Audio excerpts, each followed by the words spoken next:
Балалар, бүгінгі өткен тақырып бойынша түсінгенімізді мынау алдымызда таратылып берілген деңгейлік тапсырма бойынша орындасақ. Қанекей, бірінші деңгейлік тапсырмада 6 тапсырма берілген алдарыңызда. Кім орындап болады тапсырманы? Қолыңызды көтереміз. Одан кейін барып сіздермен тексеріп өтемін.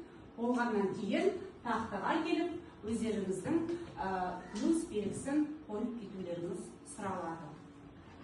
Орындап болдық па? Орындап болсақ қол көтерейік. Жақсы.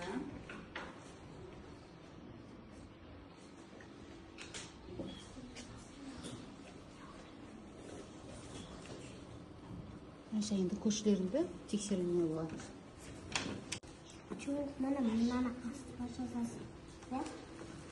Мынашқа любой екі таңдалсан жаз, бірі уақыт. Мынау қате. Мынау да астына жазып көріп.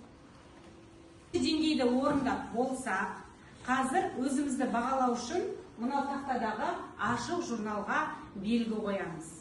Қанекей, Айша, Санжар, келе қойыңдар. Өздерінің аты жөндерін алып алсыңдар да. Сендерде 6 сұрақтың барлығы да дұрыс белгіленген, иә? Қанекей?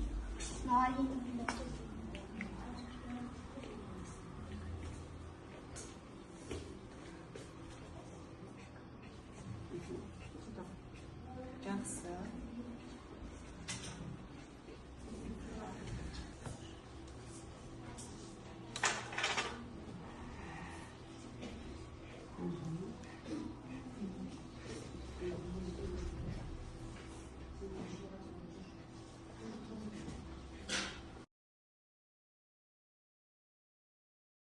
Бірінші деңгейді орындап болдық. Олай болса, екінші деңгейдің тапсырмасына көшуге болады. Қанекей, екінші деңгейдің тапсырмасын орындап бастаймыз. Екінші деңгейді сәтті орындап болдық. Енді үшінші деңгей қолдануға көшейік. Бұл жерде сіздерге сөз есеп берілген. Қанекей, жұмысқа кірісейік. Ал балалар, олай болса, төртінші деңгейлі тапсырманы мен сіздерге үй тапсырмасы ретінде беремін. Бұл жерде екі таңбалы сандарды пайдаланып сурет сал дейді. Мысалы 22. 22 десе, 2 киіз үй салуға болады, 2 киіз үй. 33. 3 бұл 3 ағаш салуға болады, балалар? Түсінікті ме? Жақсы. Олай болса, балалар, бірінші деңгейлік тапсырманы қайтадан есімізге түсіріп көреlim. Қанекей, балалар, бірінші екі таңбалы сандарды атайықшы? 47, 35, балалар? Жақсы, жарайсыңдар. Ал екінші тапсырмада сандардың ондық және бірлік құрамын анықта дейді.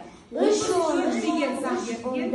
4 бірлік. Жақсы, 3 ондық, 4 бірлік.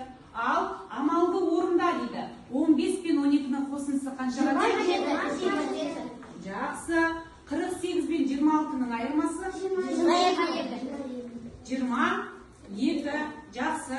Ал енді бала, сандарды салыстыр дейді. 47 үлкен бе,